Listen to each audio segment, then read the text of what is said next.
All right, ready? 3, 2, 1. I'm going to cue the music. Cue the music, all right. Ladies and gentlemen, welcome back to 2G1C. This is the first podcast ever that is taking place in a Tesla. I would say so. Nobody's ever done it before. Welcome back to 2G1C. I'm your host, Avery, with the best co-host in the world, Michael. Mike, I'm so glad that you're back, dude.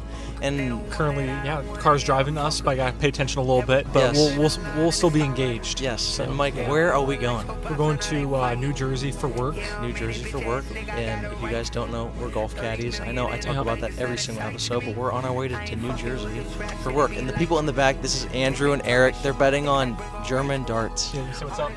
Yeah. What's up, guys? Yeah. And I've never bet on German darts before, but I'm sure it's exhilarating. Who are we rooting for? We got Tom Silva, Rockland against Gabriel Clemens, and it is 3-1. We're not looking too hot, boys. It's actually 4-1 now. 4-1 now. Oof. Yeah. Not doing too hot. Getting smoked. No, We but need to come back. welcome back to the podcast. So much has happened since my last episode. I know it's been like 2-3 weeks, but the next couple weeks coming up, I do have consistent episodes and guests on the way, which is absolutely fantastic. We've done a lot. We went to Colorado, We did. which was fantastic, and we did a lot in Colorado. So we were there for how many days, Mike? We were there for about 5 days. 5 days. Yeah. And the first day, we went to Garden of the Gods, which was fantastic. We stayed in Denver. And a lot of people talk about, like, when you first get there, it's harder to breathe.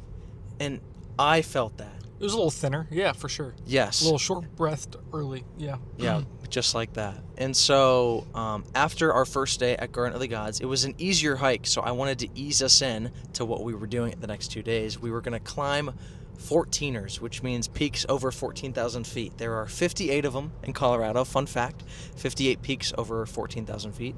And the two that we did were Mount Bierstadt and Quandary Peak. Bierstadt was fantastic. That was I think that was my favorite one. Yes. Now listen, I know for all of you climbing experts, I know that Bierstadt is known as one of the easiest 14ers to do, but I want you to know, first off, there is no easy 14er. That was a grind. No, yeah. It was an absolute definitely.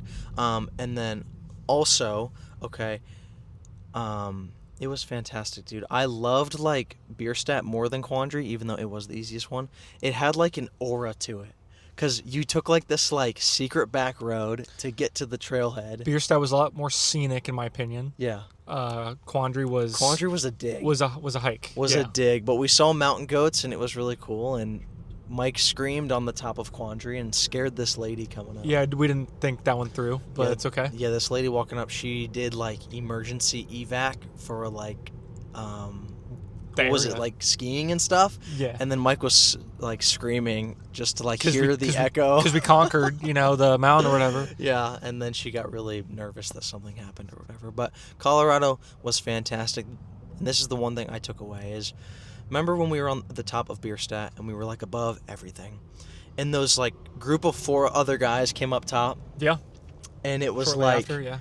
We were just homies with them because we all were in it together and we all did it. And, like, I just felt like above everything. I felt above, like, politics. I felt above every other problem in the world. And I felt like it was just us and those 4 other dudes on the top of the mountain. You know what I mean? And I felt like that's all that mattered. And it was, like, a really awesome feeling. But then after we did our 2 14ers, on the last day, we went and saw Logic at the Red Rock Amphitheater, That was which cool. was incredible. It's just outside of Denver, and the amphitheater, the stadium or whatever you want to call it, the seating is benches. It's these big benches that go up, and then on each side there are these giant rocks that, like, capture the sound and they keep it. It's just, like, the coolest thing ever.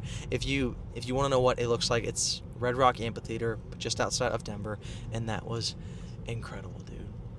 Absolutely incredible. And then after that, we get back home, and then I went straight to West Virginia for work. Mike had school, but I spent 2 days there, and I stayed at my caddy master's house, which was pretty fantastic. And we talked about how rigged the NFL is. Very, very interesting. But it was great. And then we came back home, and now we are on our way to New Jersey. And so We're not allowed to give out a ton of information about like what it is or whatever. I'll give out like what's known and stuff. Basically, Mike Trout, the baseball player, started his own country club. Okay, it's very exclusive.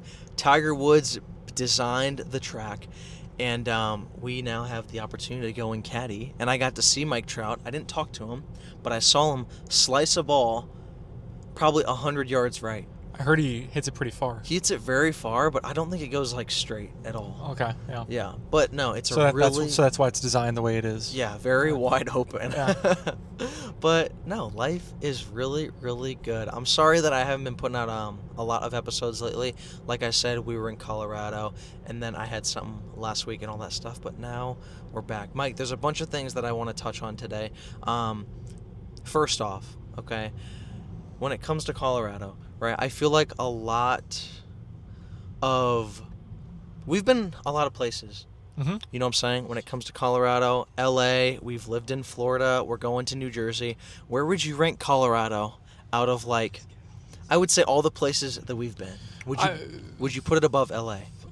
Yeah, that definitely. I mean, just we talked about it several times how like I could like picture myself like living in the area of Denver, but like Yeah. LA, I never really crossed my mind like, dang, I would just love to live here. Yeah, it's gross and it smells really bad. It's just all showbiz and it's all on the cameras, you know. Yeah, and I It's not reality. yeah, and I know that we've talked about this maybe on episodes last season, but Los Angeles, LA, the homeless problem is so much worse than like I feel like it's not talked about enough. Like when we went, it was every corner, every block, and the inner city, it like doesn't smell good.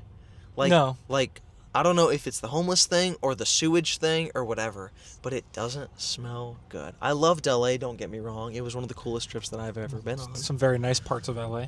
But you would put Colorado over LA? Definitely, yeah. I can see Yes. myself living out there for sure. And would you put Colorado over Florida? I No. think this is tough because they're so different. No. And why is that? I mean, maybe I'm just biased because like I actually lived in Florida, but Colorado's cool and all, Yeah. and I liked hiking around and stuff, but like it would take away that special aspect I feel like if I lived there. I see.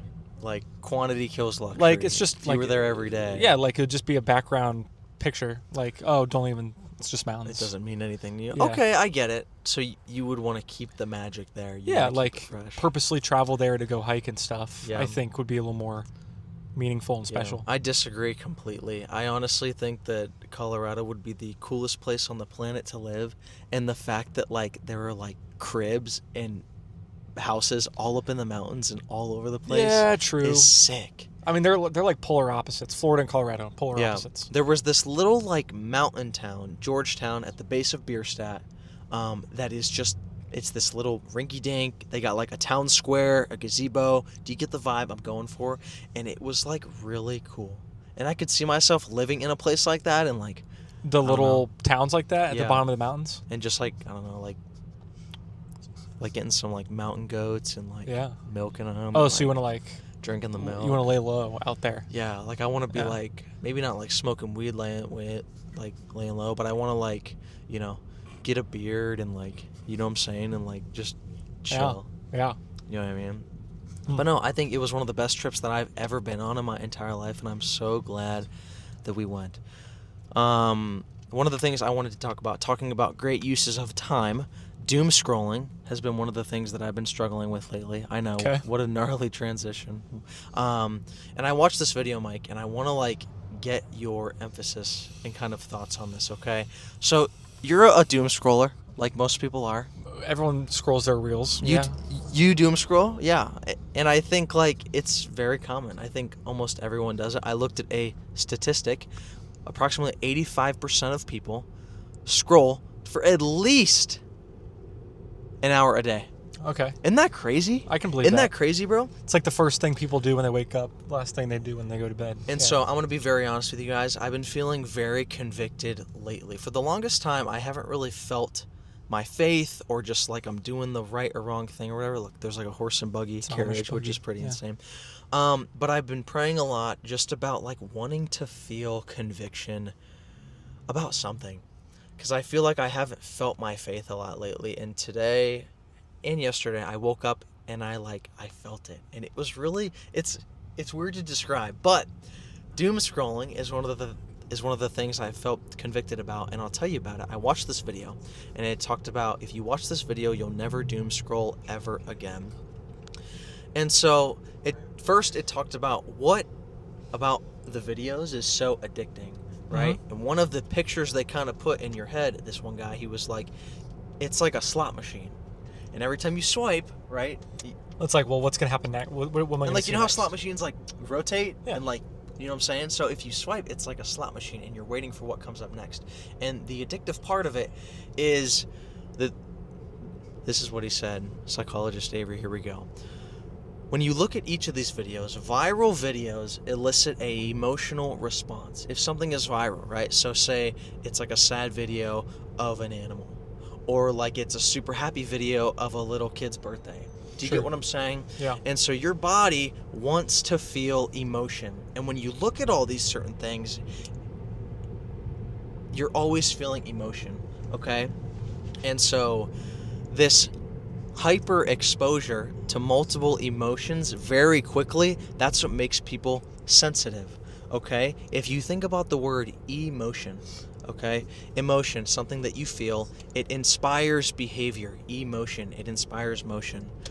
Are you following along? I'm following. Does this make sense? So, your body wants to experience emotion, so it has grounds or basis to make decisions, okay? Mhm. And so the problem with doom scrolling is when you're experiencing these different emotions so crazy, you're going from sadness to happiness to intrigue to inspired to motivational to sad, right? It takes away your body's response from actual things that you go through in your life, okay? Have you ever been scrolling a bunch? I hope I'm like explaining this well. Have you ever been scrolling a bunch and after you scroll, you just feel emotionally numb? Right? Do you kind of know that feeling when you're like scrolling and you're like, wow, After like I'm finished? scrolling reels. Yes. I mean, I guess if I like do it for like an hour straight, I guess. Like, Yeah. If I do it for too long. okay. This is I- great because yeah. you're like a test subject in this sense. What are the emotions that you experience, Mike, after doom scrolling? Or do you think it's just like numb and you're just like addicted to it? I wouldn't say I feel a certain way. It's just like, Not to say that you're the worst person ever, but but it's just like, I don't know, just like there's the funny, there's the shock, there's Yep. the news, there's the high lows, whatever. It's like, I see. it's like, well, I consumed all of this, and now Yes. it's like, well, now it's time to go with my day. Yes. And you don't remember any of it. I don't. Very I don't rare. remember any No, of it. not really. Yeah. That's why you like and go back or save them. The one point that this guy made is he said when he doom scrolls, he feels emotionally drained or numb or whatever. And he says when you're experiencing all these emotions, it can now ruin your body's like response to things happening in your life. And so he thinks this is why people are so sensitive. Because when you're sensitive, you're able to appeal to emotion and you're able to do all this stuff. But when you're training your brain to constantly be changing throughout these emotions, when little things happen in your life, that's why things will trigger people. Okay. Does that make sense? The kind of emotional stimulating that goes on when you're watching reels, because you're changing emotions all the time, makes you more sensitive, because when you experience things in your life, your body is looking for things to kind of vary those emotions, and that's what makes you more sensitive. By sensitive, you just mean like react heavier to Yes. smaller things. Yes, and that's why like he thinks people get triggered now because we're facing so many emotions all the time that we're supposed to what do you call it when you understand someone's pain?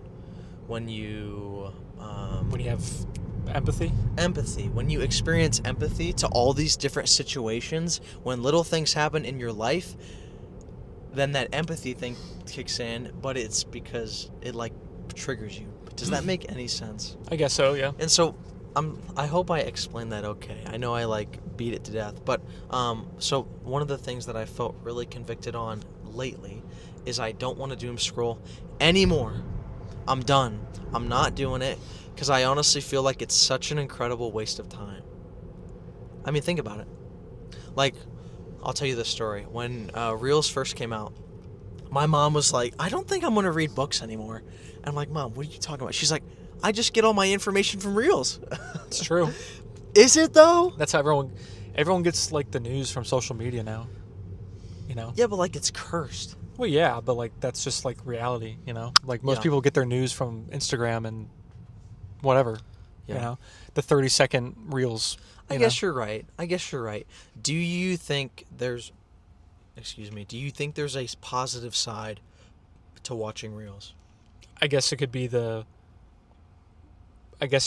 news and like information like going on in the world, but also like depending on who makes it, it could be leaning one way or the other. There you go. And then I'll ask you this. Do you think there's a bad side to watching Reels? Sure.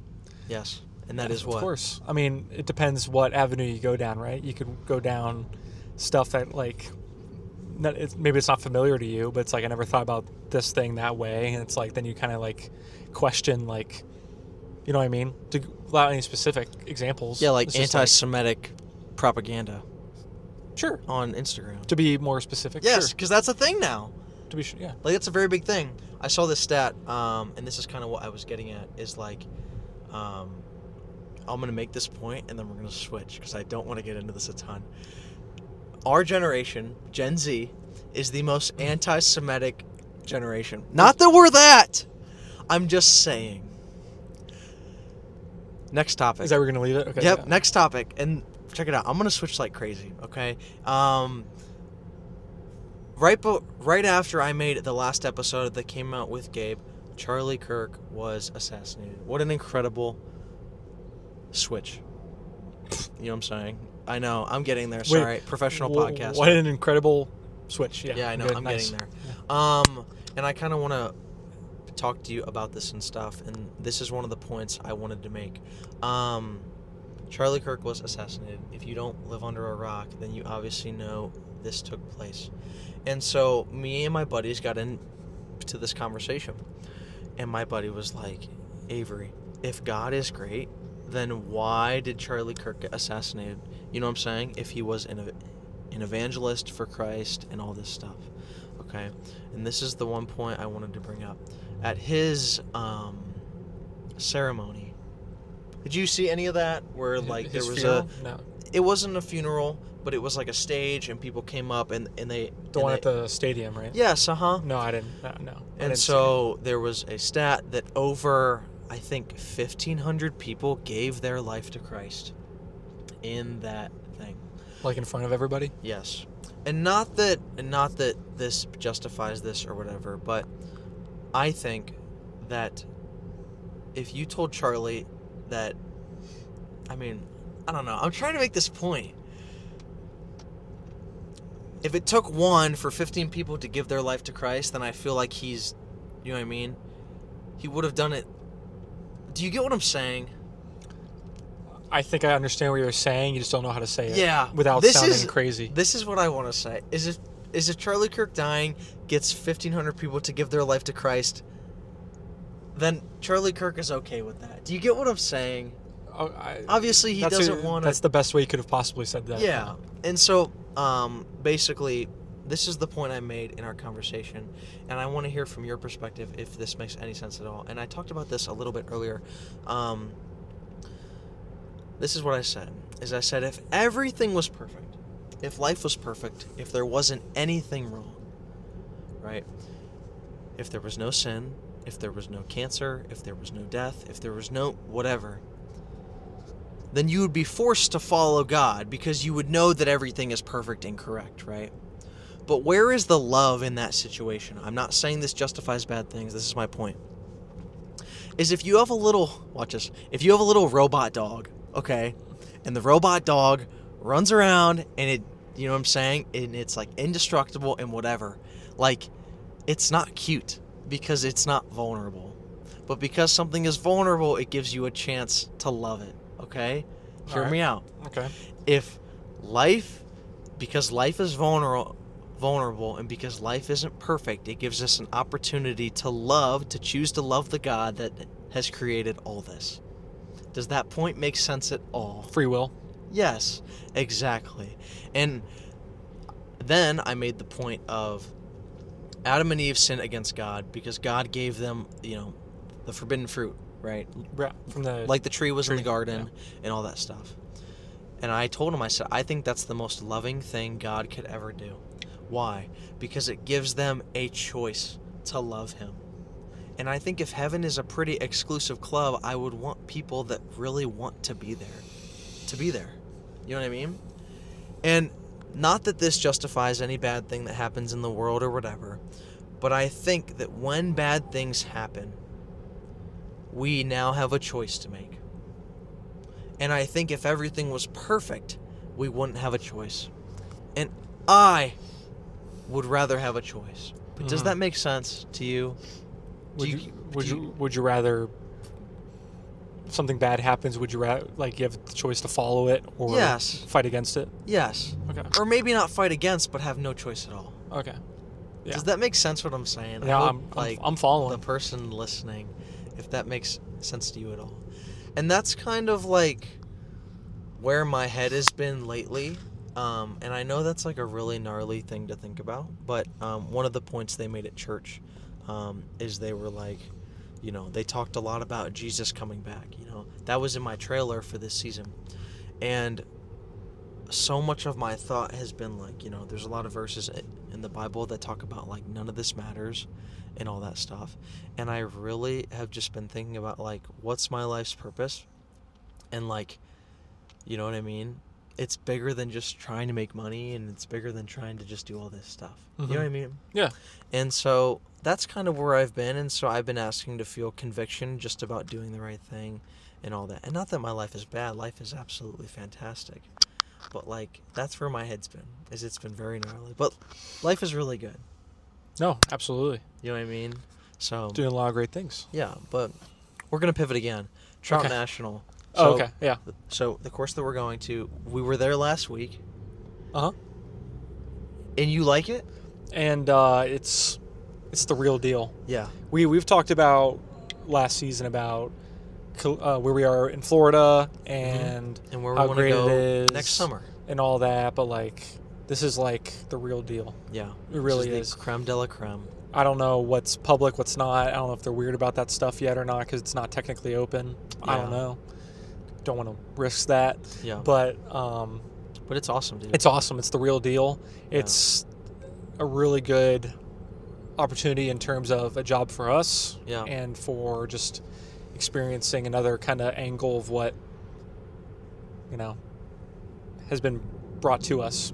Wow. Well said, Miker. Maybe. The one thing I wanted to talk about a little bit, obviously on the podcast before, we've talked about next summer, we said that we were going to go to the Hamptons, and then we talked about this opportunity actually in Jersey. And after being here last weekend and going this week, I think my decision is made for me.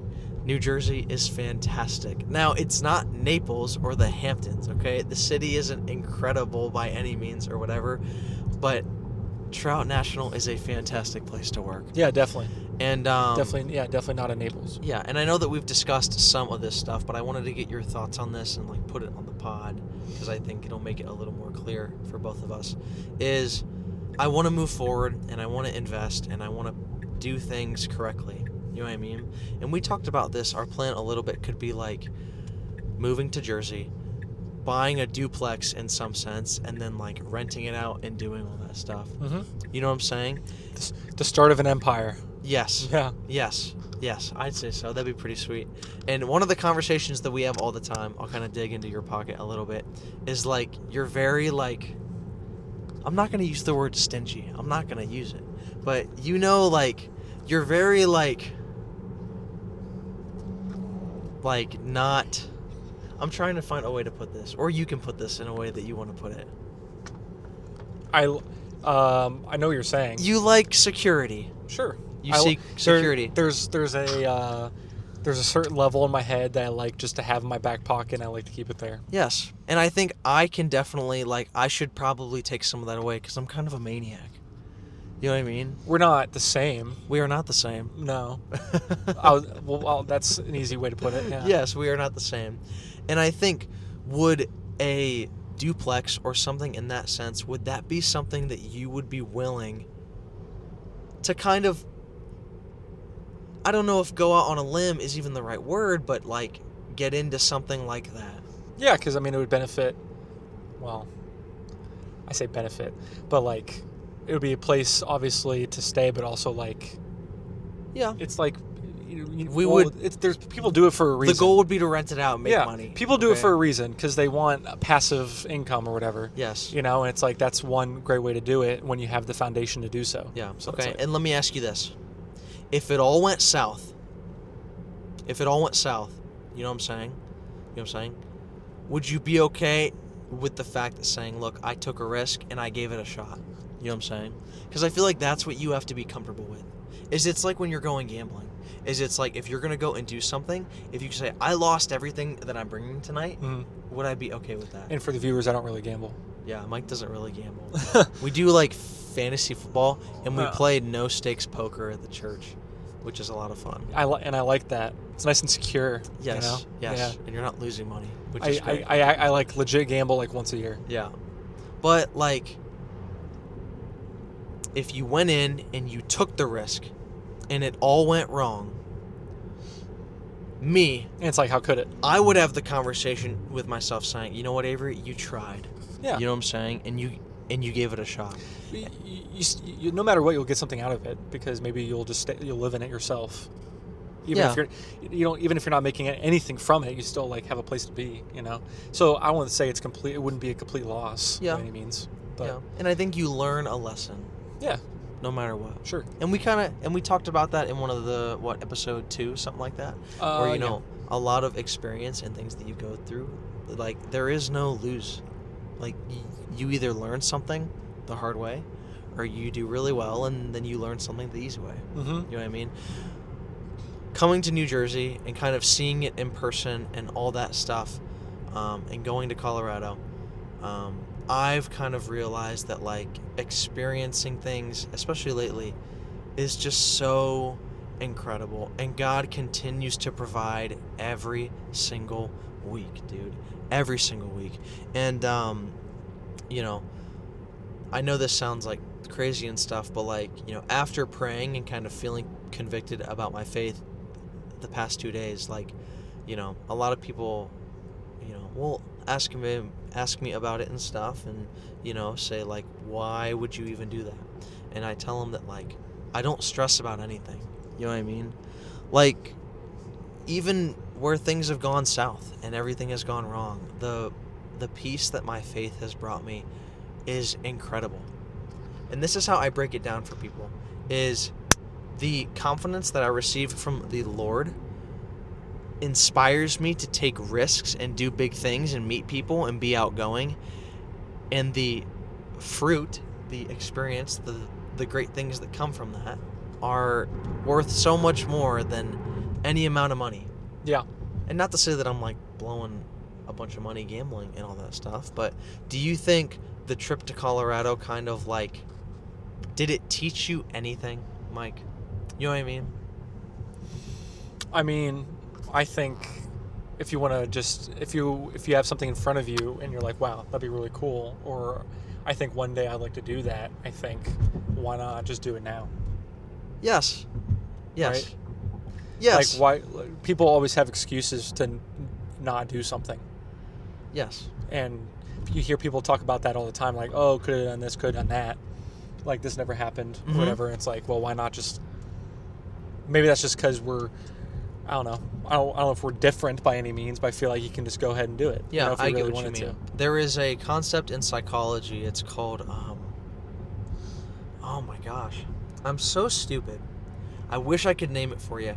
It talks about, or it refers to how the human brain can justify its behavior, like no matter if it's on the good side or the bad side or whatever. So for example, like if you ate a cookie, you could be like, on the good side, you could be like, I ate this cookie and I'm so much happier now and I feel better. And like chocolate releases endorphins in your brain, so now I feel so much better. And then you could also justify it the other side of like, well, I'm going to get really fat, and I could also be practicing my discipline if I don't eat this cookie. Do you get what I'm saying? Sure. And I think with experiences in life and doing things in life, you can do the same exact thing. Is if we wanted to sit here and be like, well, we don't want to go to Florida and we don't want to go to Colorado, we could sit here and give you reasons on reasons on reasons on why we shouldn't. You know what I'm saying? Right. But we could also give you reasons and reasons and reasons on why you should. Yeah, like there's reasons, or there's reasons why we shouldn't have never, or maybe I shouldn't have gone to Florida in the first place. Oh, Yeah. like school and stuff. Like I'm still in school. Yeah. And I'm still working on it. But like, that could have been a very valid reason to not do it. Yeah. No, But very, very, very much so. But I did it anyway. Yeah. Because I'm like, well, when am I going to get this opportunity again? Yeah. And I still continued to go to school even in Florida. So it's like, Yeah, bam. it's a win-win. Yeah, and I think like we've been presented with opportunity after opportunity after opportunity, and one of my mottos in life has been take every single opportunity, and I think that's how I let God work in my life. Is if I say I'm going to take every opportunity, then whatever is presented in front of us we take, and it's been absolutely fantastic. Yeah. So the only question is, where are we going next, dude? You know what I'm saying? Is I want to go climb a giant mountain. Like, you know, they have like those multi-day expeditions. Yeah. Oh, yeah. The 3 day ones. Yes. That with the that guide or whatever. Yeah. Yeah. In like Washington, or we could go international. We could go, like, I don't know, Andrew brought it up, and I actually think this would be very interesting, but you could like go and like sit with the monks and like, Sit with the monks. or like chill with them and like see what it's like, and we could like shave our heads. It's, and, it's like, an interesting perspective. It makes you realize what you have, yeah. for sure, if you did something like that. Yeah. Andrew would Andrew's join down. us. So And maybe, plus, maybe Eric's down too.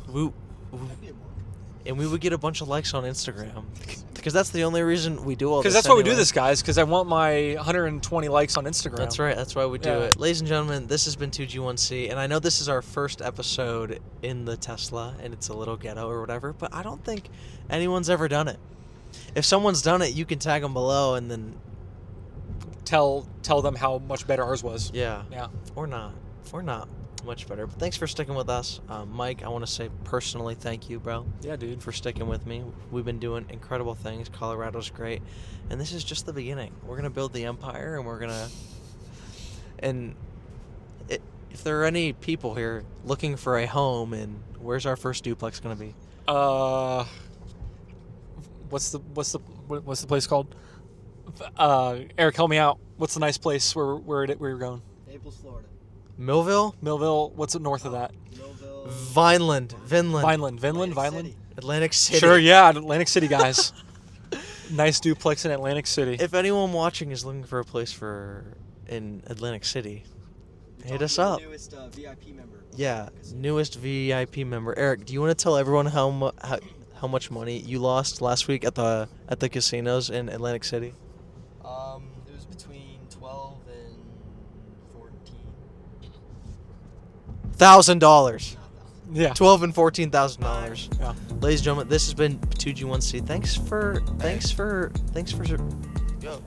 for sticking with me. I know, like, you know, the episodes have been very ghetto, and this is like very like off the cuff and stuff like that. But the next couple episodes coming out, I'm sitting down with some fantastic people, and it's gonna be really great. And I've also come to the conclusion that if the podcast doesn't grow up, then you know what, like, that's okay, because it's an incredible opportunity to connect with others. And when I die someday, everyone's gonna be like, was Avery a nice guy? They're gonna say no, but he had a pretty okay podcast. So Everyone's remembered somehow. That's how we're gonna be remembered. that's right. Ladies and gentlemen, this has been 2G1C. We will see you guys next time.